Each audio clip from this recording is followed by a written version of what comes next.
Hello my friends, and here we are today with Justin Leffew.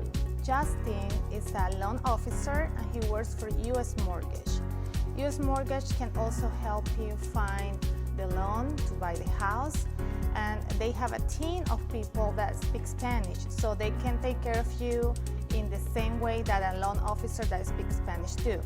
So here with me we have Justin. Justin, welcome to my show. Thank you for having me, Margaret. Yeah, it's my pleasure. And you recently wrote a book. I did. And this is what we have here, how to buy your home, your first home. And I was reading through and I found that very interesting, and as you can see, it's thin, so it's a fast reading.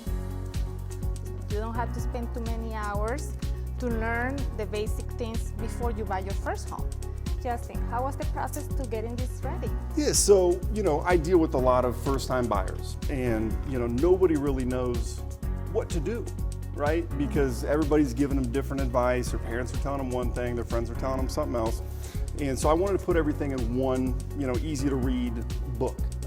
It takes a half hour, 45 minutes to read at the very most. I'm sorry, there's no pictures. But it does have a lot of really good information, and it's not boring by any stretch of the imagination. I wanted to make it something that you would actually want to read and learn about.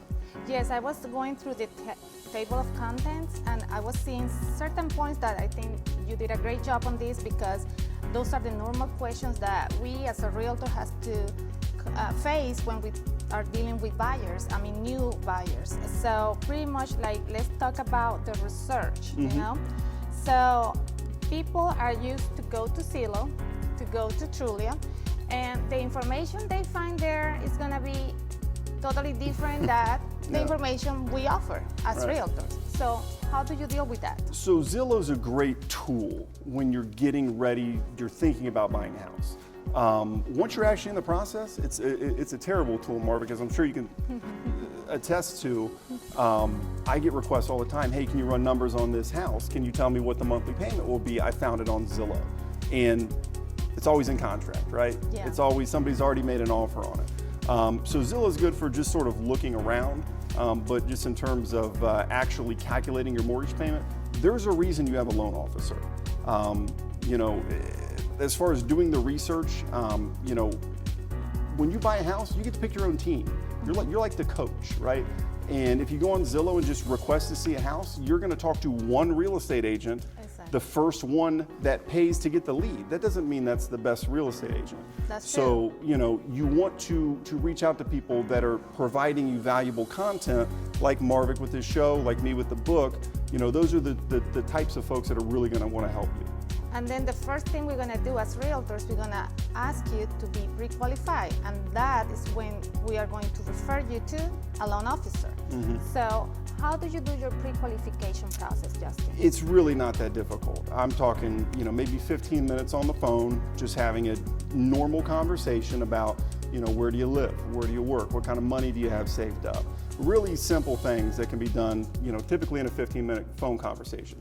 Occasionally, with some weird income types, we're going to need to see W-2s and pay stubs and things like that, but that's really on an individual basis. So the first step is just to talk with somebody knowledgeable, who can kind of tell you all of those things. Yeah, so I'm very happy to see this book, because as a homeowner you really need to get it, and you're gonna be learning more about the insurance. I see here HOA dues and the stuff about banks and lend money, and some important questions I'm seeing here that are the most common questions. And I think when we're dealing with buyers, normally they said, one of the questions you have here, that Zillow is telling them that the payment is going to be only $500, and then when they talk to you, you're going to be telling them that it's $900. So why, and what is the difference coming from? Yeah, so it's not like the old days of mortgages where the loan officer would give you a much higher interest rate to make more money. That's illegal today, so nobody can do that. The issue is when you go to Zillow and you say, what will my payment be on this house? They're assuming 20% down, perfect credit, taxes at a rate that typically is much lower than what the actual taxes are, and the same with homeowners insurance. And when you're talking about a mortgage payment, you're talking about everything included in the mortgage payment, all of that stuff. So 99 times out of 100, Zillow's wrong. And nobody wants to hear that, but you can't buy $1 million house for $1,000 a month. Just the math doesn't work. Exactly. So thank you, Justin, for being here today again. Thank you for having me. Let me tell people, stay there. We're coming back after a break.